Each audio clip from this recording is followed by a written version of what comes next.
नाज़रीन अस्सलाम वालेकुम। सियासत न्यूज़ एक्सप्रेस में आपका खैर मकदम है। मैं मोहम्मद रियाज अहमद। नाज़रीन, आप अच्छी तरह जानते हैं कि चीफ मिनिस्टर रेवंत रेड्डी आजकल सहाफ़ियों पर बहुत ज़्यादा बरहम है। ऐसे में उन्होंने उन अफराद को सख्त कार्रवाई का इंतबाह दिया जो मुबैना तौर पर ख़ुद को सहाफ़ी ज़ाहिर करते हुए अवामी नुमाइंदों के बारे में काबिल एतराज़ मवाद पेश करते हैं या पेश कर रहे हैं। और चीफ मिनिस्टर ने पुरज़ोर अंदाज में कहा कि वो इस तरह के सहाफ़ियों को नंगा करके आवाम में परेड करवाएंगे। हाल ही में 2 खातून सहाफ़ियों को चीफ मिनिस्टर रेवंत रेड्डी और उनके ख़ानदान के ख़िलाफ़ तौहीन आमेज़ मवाद पोस्ट करने पर गिरफ़्तार किया गया था। ऐवान में आज रेवंत रेड्डी ने बरहमी का इजहार किया। पुलिस ने दावा किया है कि ये दोनों सहाफ़ी चीफ मिनिस्टर के ख़िलाफ़ तौहीन आमेज़ मवाद पोस्ट कर रहे थे और एक साजिश के तहत वो इस तरह के काम में मशगूल हो गए थे। दूसरी जानिब एडिटर्स गिल्ड ऑफ इंडिया ने इन खातून सहाफ़ियों की गिरफ़्तारी की मज़म्मत की है। ये भी बताया जाता है कि ये खातून सहाफ़ी यूट्यूब चैनल चलाते हैं। वो चीफ मिनिस्टर की जानिब से ये भी कहा गया है कि वो सहाफ़ियों की यूनियन से बातचीत के लिए हमेशा तैयार रहते हैं और ज़रूरी हो तो रियासत में कंटेंट को बाकायदा बनाने कानून मुतारिफ भी करवाएंगे। उन्होंने IT मिनिस्टर श्रीधर बाबू को मशवरा दिया कि वो सहाफ़ियों की यूनियनों से रब्त पैदा करें और मुसल्लिमा सहाफ़ियों की एक फ़हरिस्त तैयार करें। चीफ मिनिस्टर ने यह भी कहा कि मैं जो कुछ करूँगा कानून के दायरे में रह कर करूँगा। उसी दौरान चीफ मिनिस्टर ने KCR को चैलेंज किया है कि वो कृष्णा आबी तनाज़े पर बहस करें। नाज़रीन, दूसरी खबर की तरफ हम लिए चलते हैं। मेहनत कभी रायगा नहीं जाती और ऐसा साबित किया है सदासीपेट की रहने वाली तस्लीमा फ़ातिमा ने। 26 साला तस्लीमा फ़ातिमा एक हम्माल की लड़की हैं, लेकिन उन्होंने अपनी मेहनत के ज़रिए आज ऐसा मुकाम हासिल किया जो कम लोगों को हासिल होता है। तस्लीमा फ़ातिमा सदासीपेट सिविल सप्लाइज गोदाम के हम्माल की लड़की हैं और उन्होंने जूनियर लेक्चरर रिक्रूटमेंट इम्तिहान में सारी रियासत में पहला मुकाम हासिल किया है। इशरताबाद की रहने वाली Taslima Fatima government junior college सदासीपेट में जूनियर लेक्चरर की हैसियत से अपने कैरियर का आगाज़ करेंगी।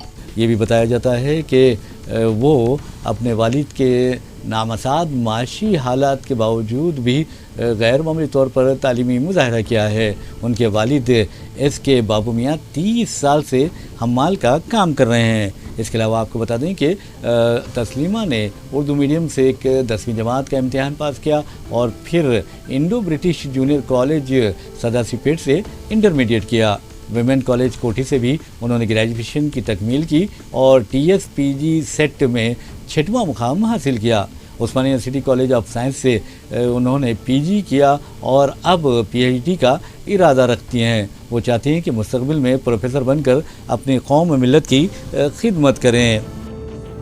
अब चलते हैं अलीगढ़ से जो खबर आई है वो इंतहाई दर्दनाक है। नाज़रीन, आपको बता दें कि पहले से ही उत्तर प्रदेश में एक फ़िरक़ावाराना माहौल तैयार हो गया है। बहरहाल अलीगढ़ में सहरी के दौरान एक 25 साला नौजवान हारिस को गोलियां मारकर कत्ल कर दिया गया।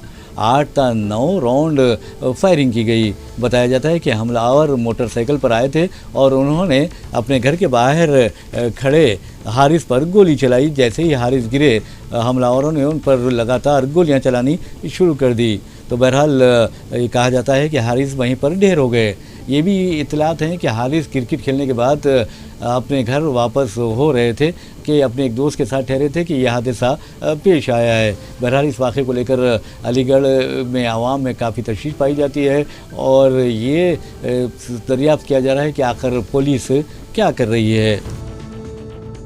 नाज़रीन, हम आपको लिए चलते हैं महाराष्ट्र में आप देखेंगे कि किस तरह शिवसेना, उद्धव ठाकरे, कांग्रेस और NCP को अलग थलग करने की बीजेपी ने कोशिश की है और बीजेपी ने इस सिलसिले में शिवसेना के जो दूसरा धड़ा है उसके साथ मिलकर हुकूमत भी बनाई है। लेकिन आप देखेंगे कि हालिया अरसे के दौरान महाराष्ट्र में फ़िरक़ा परस्ती में बहुत ज़बरदस्त इजाफा हुआ है। ख़ास तौर पर हज़रत औरंगज़ेब आलमगीर के ताल्लुक़ से जो बयानात मंज़र आम पर आ रहे हैं वो ऐसा लगता है कि फ़िरक़ा परस्त अपने अज़ाइम को नाकाम बनाने के लिए نہیں بلکہ کامیاب بنانے بلکہ اپنے ایجنڈے کو حتمی شکل دینے کی کوشش کر رہے ہیں۔ تو بہرحال سنجے راوت کا ایک بیان آیا ہے جس میں انہوں نے مودی حکومت کو تنقید کا نشانہ بنایا ہے۔ مودی حکومت کو تنقید کا نشانہ بناتے ہوئے سنجے راوت نے واضح طور پر کہا ہے کہ مودی حکومت اورنگزیب کی حکومت کی طرح کام کر رہی ہے، اور کہا کہ مودی حکومت اورنگزیب کی حکومت سے بھی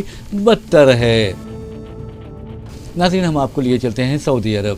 سعودی عرب میں ماہ رمضان المبارک کے دوران آپ دیکھیں گے کہ کس طرح حرمین شریفین میں مسلمانوں کا اجتماع ہوتا ہے۔ کروڑوں کی تعداد میں مسلمان وہاں پہنچتے ہیں، عمرہ ادا کرتے ہیں، اور پھر پیارے نبی صلی اللہ علیہ وآلہ وسلم کی روزے مبارک کی پر حاضری دیتے ہیں اور درود و سلام کا نذرانہ پیش کرتے ہیں۔ آپ کو بتا دیں کہ مسجد الحرام میں پہلے عشرے میں 2.5 کروڑ نمازیوں نے نماز ادا کی، اور تقریباً 55 لاکھ سے زائد افراد نے عمرے کی سعادت حاصل کی ہے۔ یہ بھی بتایا جاتا ہے کہ 11,000 ملازمین کو حرم شریف میں تعینات کیا گیا تھا۔